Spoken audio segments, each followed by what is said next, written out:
ॐ नृसिंहकवचं वक्ष्ये प्रह्लादेनोदितं पुरा सर्वरक्षाकरं पुण्यं सर्वोपद्रवनाशनं सर्वसम्पत्करं चैव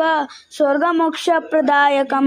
धात्वा नृसिंहं देवेशं हे नृसिंहासनस्थितं विवृतास्यं त्रिनयनं शरदिन्दुसमप्रभं लक्ष्मणलिङ्गितवामाङ्गं विभूतिर्भिरुपार्चितं चतुर्भुजं कोमलाङ्गं स्वर्णकुण्डलशोभितं सरोजशोभितोरश्कं रत्नकेयोरमुद्रितं तप्तकाञ्चनशङ्कासं पीतनिर्मलवाससं इन्द्रादिशुरमौलिष्ठस्फुरन्माणिक्य दीप्तिभिः विराजितपदद्वन्द्वं शङ्खचक्रादिहेतिभिः गरुत्मथा च विनया